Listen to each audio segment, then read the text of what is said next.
Hello everyone, my name is Ramastra Rai. Welcome at MMC. तो guys आज के इस लेक्चर में मैं most 25 important objective one word को डिस्कस करूंगा। तो चलिए देखिए, लेक्चर नंबर 38 है something which cannot be understood. ऐसी कोई चीज़ जिसको हम समझ ही नहीं सकते हैं तो उसे हम लोग क्या बोलते हैं? दैट इज, बताइए। सारे ऑप्शन को आप आराम से पढ़िए, मैं आपको डायरेक्ट सही आंसर बताऊंगा। इसलिए क्योंकि मैं सारे वर्ड को इसलिए नहीं एक्सप्लेन करूंगा क्योंकि वो हैं तो वन ही वर्ड, और जब हम वन वर्ड को डिस्क्राइब करने लगेंगे, ढेर सारे वन वर्ड डिस्क्राइब करेंगे तो वो सारे के सारे आ जाएंगे। एक वर्ड को ही एक्सप्लेन करेंगे, जो राइट आंसर होगा उसको अच्छे से एक्सप्लेन करेंगे। तो बताइए क्या होगा वो? तो डेफिनेटली जो हमें नहीं समझ में आ सकता है तो दैट इज क्या होता है? इलेजिबल होता है। That is the right answer will be illegible. Illegible मतलब that which you cannot understand easily. पूरा डेफिनेशन है, writing that is illegible is so unclear that you cannot read it. कोई ऐसी hand writing, कोई ऐसी चीज देखिए, अब इसको पढ़ के बताइए क्या लिखा हुआ है, कुछ नहीं। एलिजिबल हैंड राइटिंग है, इसे हम बिल्कुल समझ ही नहीं सकते हैं, हमारे समझ से परे है। That is eligible. Sole right to make and sell some inventions. किसी कंपनी के पास पूरा राइट है कि इसे सेल करना है, नहीं करना है, उसे हम लोग क्या कहते हैं? सिंपल सी लैंग्वेज है, सभी जानते हैं, कॉपीराइट होता है।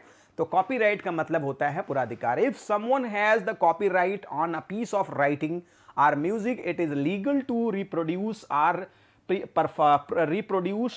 Perform it without their permission. स्वामित्व अधिकार, स्वत्वाधिकार जैसे होता है ना, कॉपीराइट हो गया तो वो उस, जैसे मैंने बुक लिखा और बुक लिख के मैंने पैसा ले लिया और मैंने उनको दे दिया कि अब जो चाहो आप करो, उसका अधिकार हो जाएगा बुक वाले का। That which cannot be satisfied, कोई ऐसी चीज जिससे सेटिस्फाई ही न किया जा सके। राइट आंसर बताइए क्या होगा? मैं आपको एग्जैक्ट राइट आंसर ही बताऊंगा। तो क्या होता है? इनसैटिएबल होता है। क्या होता है? इनसैटिएबल होता है, जिसे आप संतुष्ट ही नहीं कर सकते हैं। इनकैपेबल ऑफ बीइंग सेटिस्फाइड, कोई व्यक्ति कोई चीज एकदम सेटिस्फाई हो ही नहीं सकती है, उसे हम लोग क्या कहते हैं? The act of looking back on a past time. तो बहुत सारे लोग होते हैं जो पास्ट टाइम पर ही PAST रहेगा, पास्ट टाइम को ही देखते रहते हैं, तो उसे हम लोग क्या कहते हैं? बताइए, पूरा आंसर पढ़िए आप। रेट्रोस्पेक्शन होगा, इंस्पेक्शन होगा, सर्क्यूस्पेक्शन होगा, इंट्रोस्पेक्शन होगा। तो जो व्यक्ति हमेशा पास्ट के बारे में सोचता रहता है उसे हम रेट्रोस्पेक्शन कहते हैं। रेट्रोस्पेक्शन का मतलब होता है वह व्यक्ति जो पास्ट के बारे में सोचता है। द एक्शन और प्रोसेस और faculty of looking back on things past, जो हमेशा पास्ट के बारे में सोचता रहता है। जैसे कुछ लोगों का नेचर ही होता है, हमेशा पास्ट के बारे में सोचते रहते हैं। आई स्टेट ऑफ परफेक्ट बैलेंस, कोई ऐसा स्टेट जहां व्यक्ति परफेक्ट बैलेंस में, जैसे कुछ लोग होते हैं, संत महात्मा, बड़े बड़े लोग होते हैं, उनका बैलेंस बड़ा जबरदस्त होता है, तो उसे हम लोग क्या कहते हैं? बताइए, 4 ऑप्शन है, इसमें राइट आंसर क्या होगा? तो राइट आंसर होगा आपका इक्विलिब्रियम होगा। इक्विलिब्रियम मतलब होता है परफेक्ट बैलेंस। आप देख लीजिए, ये एग्स रखे गए हैं, अब इनका बैलेंस देखिए। बहुत सारे जो आप देखिए, जब परेड होता है राजपथ पे, तो देखिए बहुत सारे बाइक चलाने वाले क्या परफेक्ट बैलेंस रखते हैं। Equilibrium, a state of balance especially between forces or influences that are working in positive ways। देख सकते हैं पूरा ये, that which cannot be drawn into a thin wire, जिसको thin wire पर that which cannot be drawn, can be drawn, that which can be drawn in thin wire, बहुत पतले तार पर जो कोई चीज खींचा जा सकता है, उसे हम लोग क्या कहते हैं? that which can be drawn into a thin wire, उसे हम लोग क्या कहते हैं?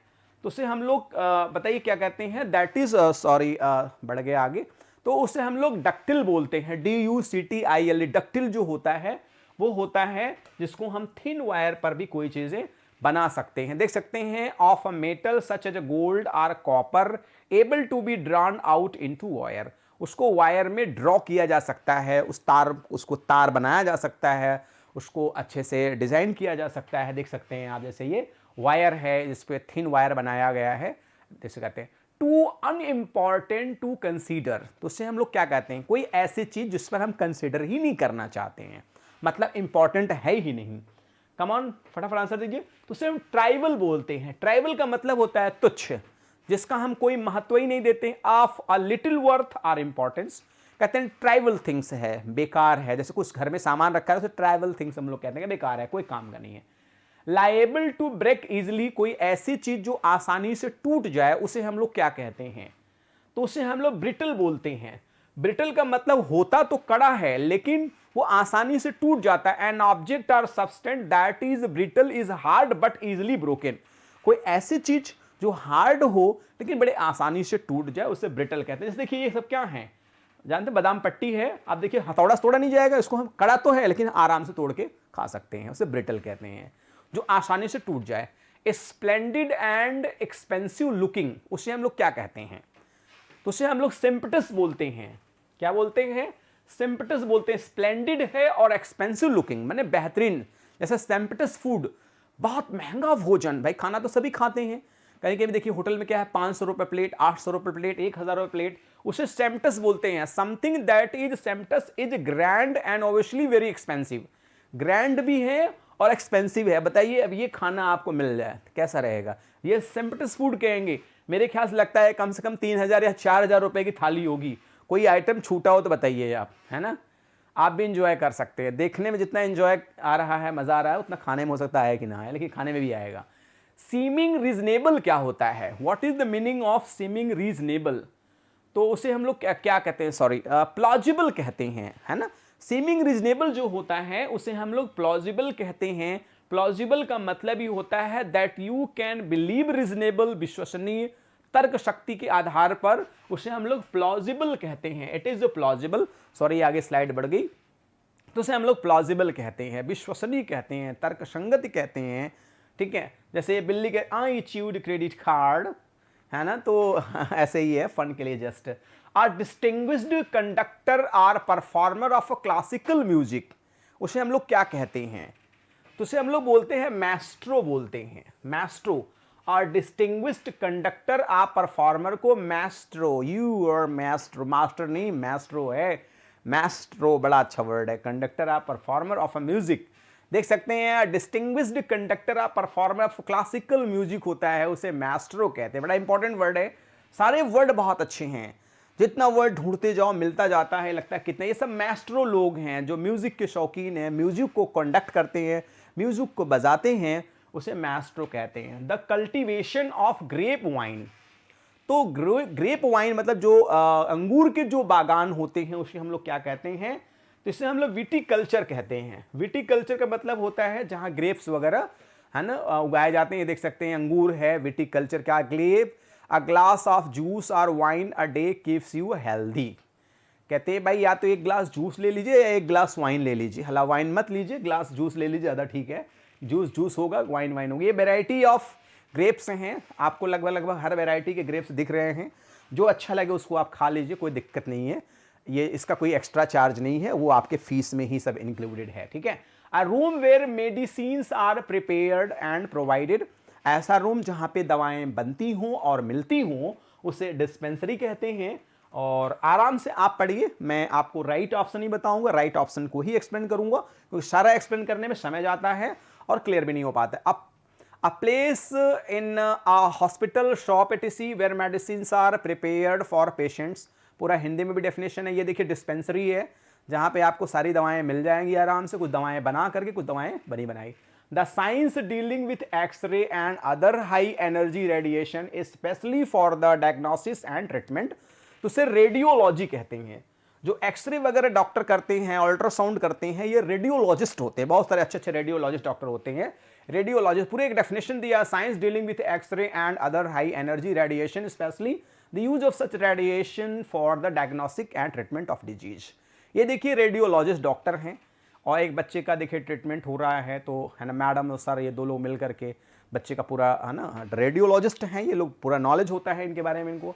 फियर ऑफ हाइट्स को क्या कहते हैं, what is the meaning of fear of Heights, तो राइट ऑप्शन होगा आपका एक्रोफोबिया होगा। बहुत इंपॉर्टेंट है, एग्जाम में बहुत आता है। The phobia of acrophobia is the fear of Heights. Fear of height को एक्रोफोबिया कहते हैं, याद रखिएगा। एक्रोफोबिया, एक्रोफोबिया मतलब fear of Heights, very important word है एकदम। देख रहे हैं ये बच्चा हाइट को देख के इसकी हालत खस्ता हो गई, बेचारा इधर मुड़ गया, no no I will not go to see that, otherwise I will die. Next है the quality of being honest and having strong moral principles, उसे क्या हम लोग बोलते हैं, इंटेग्रिटी कहते हैं। इंटेग्रिटी जैसे हाईएस्ट मॉरल होता है, जैसे मिलिट्री मैन के अंदर इंटेग्रिटी होता है, है ना, is choosing your thoughts and action based on value rather than personal gain. मतलब उस चीज को चुनना, उस चीज को जो अपने से ज्यादा, अपने लिए कम महत्वपूर्ण है, दूसरे के लिए ज्यादा महत्वपूर्ण है, इसे इंटीग्रिटी कहते हैं। और काजिंग नो हार्म, उसे हम लोग क्या कहते हैं? काजिंग नो हार्म को हम लोग क्या कहते हैं? दैट इज इनोक्यूअस कहते हैं। हार्मलेस कहेंगे। इनोक्यूअस जो होता है वो हार्मलेस होता है, नॉट हार्मफुल आर ऑफेंसिव। जैसे कि द चाइल्ड इज इनोक्यूअस। कुछ चीजें ऐसी होती हैं वो कहीं से भी हानिकारक नहीं होती हैं। कुछ जानवर ऐसे होते हैं जो बिल्कुल नुकसानदायक नहीं होते, जैसे कि ये छोटे छोटे पिल्ले हैं। अब ये इनोक्यूअस हैं, ये देखिए टैडी है, ये इनोक्यूअस है ना, किसी को नुकसान थोड़ी पहुंचाएगा, इनोक्यूअस होता है। The customary code of a polite behaviour in society, तो क्या कहते हैं? सब लोग कहते हैं यार तुम्हारे अंदर क्या नहीं है? एटिकेट नहीं है, शिष्टाचार नहीं है। जो लोगों के अंदर होता है etiquette, personal conduct are behaviour, जो हमारे पर्सनल कंडक्ट होते हैं, हमें कहाँ खड़ा होना चाहिए, कहाँ बोलना चाहिए, किन से मिलना चाहिए, किन से नहीं मिलना चाहिए, ये हमारे होता है। देखिए ये होता है हमारा एटिकेट होता है, किसी से मिलते हैं तो good morning, good evening, it is very important. Exciting and compelling charm को क्या कहते हैं हम लोग? उसे बोलते हैं हम लोग charismatic. Exciting and compelling charm को हम लोग कैरिस्मैटिक कहते हैं। Charismatic person attracts, influences and inspire people bye their personal qualities. ऐसे कैरिस्मैटिक जो लोग होते हैं अपने क्वालिटी, अपने कम्युनिकेशन, अपने बिहेवियर, अपने थॉट्स से लोगों को अट्रैक्ट करते हैं। देखिए he attracts because a charismatic person. The exact opposite को क्या कहते हैं हम लोग? What is the meaning of exact opposite? वो होता है एंटीथेसिस। जब आप लोग फिगर्स ऑफ स्पीच पढ़ते हैं तो उसे एंटीथेसिस, बहुत डेफिनेशन मैंने दे रखा है। The antithesis of something, it is exact opposite. Man proposes, God disposes, है ना। तो हम कहते हैं I am making, man is making, God is breaking. तो मैंने बनाया है, man is making, God is breaking. आप बनाते रहो, गॉड ब्रेक कर रहा है, लेकिन आप बनाना मत छोड़ो, गॉड को तोड़ने दो। गॉड को तोड़ने में मजा आ रहा है, तुमको बनाने में मजा आ रहा है, बस दैट्स इट। ओके, नेक्स्ट है touching along the side of boundary. उसे हम लोग क्या कहते हैं? जो हमारा टचिंग अलोंग द बाउंड्री, उसे हम लोग क्या कहते हैं? सॉरी, उसे हम लोग कंटेजियस कहते हैं। जो टच करता है बाउंड्री को उसे हम लोग कंटेजियस कहते हैं। This is the right answer, contagious. जो हमारी बाउंड्री को टच कर जाता है। Things that are contagious are next to each other, or touch each other. जो एक दूसरे को टच करते हैं वो होते हैं, उसे हम लोग कंटेजियस कहते हैं। जैसे बहुत सारे बॉर्डर्स हमारे कंट्री के दूसरे कंट्री से टच करते हैं, जैसे ये नदियां एक दूसरे से, है ना, एक टच कर रहे हैं, कंटेजियस हैं, उसे हम लोग कंटेजियस कहते हैं। The act of compelling the forcing authority on others, उसे हम लोग क्या कहते हैं? दैट इज जो उसे हम लोग कोरिजन कहते हैं। माने जोर जबरदस्ती किसी चीज को हम लोग जो करते हैं उसे हम लोग कोरिजन कहते हैं। This is the word corrosion.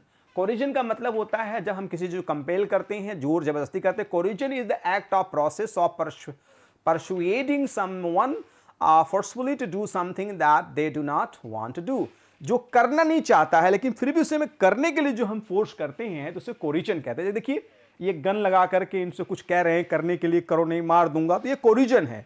किसी को जबरदस्ती कोई काम करवा लेना, घुस नहीं ले रहा है कोई तो तुम्हें, जैसे धन नहीं लोगे तो गन के दम पर काम कराएंगे, लेकिन करा लेंगे। Consisting of many things or parts, consisting of many things or parts, उसे हम लोग क्या कहते हैं? उसे मल्टीट्यूडियसनेस कहते हैं। ट्यूडियनस कहते हैं। मल्टीट्यूडियनस का मतलब क्या होता है? बहुत ज्यादा, very numbers. Existing, occurring, or present in great numbers. तो मल्टीट्यूडिनस का मतलब होता है बहुत ज्यादा संख्या में। मल्टी का मतलब जानते ही हैं, बहुत ज्यादा होता है, बहुत ज्यादा संख्या में। देखिए मल्टीट्यूडिनस में लोग हैं, इतने ज्यादा लोग यहाँ खड़े हैं, जिसे मल्टीट्यूडिनस कहते हैं। भाई मल्टीट्यूडिनस लोग आए हैं, बहुत सारे लोग आए हैं, समझ रहे हैं आप। नेक्स्ट है making a show of being morally superior to others, उसे हम लोग क्या कहते हैं? कुछ लोग होते हैं अपने आप को दूसरे से बहुत ज्यादा जब सुपीरियर दिखाते हैं तो उसे सैंक्टिमोनियस कहते हैं। उसे हम लोग सैंक्टिमोनियस कहते हैं। जो अपने से लोग बहुत ज्यादा अपने को सुपीरियर दिखाते हैं दूसरे से, उसे हम लोग क्या कहते हैं? सैंक्टिमोनियस कहते हैं, पाखंडी कहते हैं, और दिखावा वाला व्यक्ति कहते हैं, घमंडी भी कहते हैं। ऐसे लोग होते हैं ना जिसके मुझे पास ये है, तुम्हारे पास कुछ नहीं है, ऐसे भाव रखने वाले लोग होते हैं संसार में, समय में सैंक्टिमोनियस होते हैं। मेकिंग शो ऑफ हाइस्ट, लास्ट है a private conversation between two people, तो उसे दो लोगों के बीच में जो पर्सनल कन्वर्सेशन होता है उसे टेटे ए टेटे कहते हैं। बड़ा इंपॉर्टेंट वर्ड है Tete and Tete, a private conversation between two people. बहुत सारे लोग टेटे या टेटे करते हैं, आपस में कम्युनिकेट करते हैं, आपस में चैटिंग करते हैं। देखिए ये टेटे या टेटे है, पर्सनल रूम होता है जहाँ पे दो लोग अपनी पर्सनल बातों, अपने पर्सनल फीलिंग, अपने पर्सनल थॉट्स को कन्वे कर सकते हैं। तो गाइज आज के इस लेक्चर में मैंने मोस्ट 25 वन वर्ड को डिस्कस किया and really enjoyed, तो like the video, नहीं तो you can dislike the video. If you are new, please subscribe the channel and press the bell icon so you'll be notified with our latest videos. One more request, send this link to your friends, near dear sweetheart one. And finally, please send your feedback, and according to your feedback, I'll be working. So thanks for joining with me. Good day all and take care all. Thank you.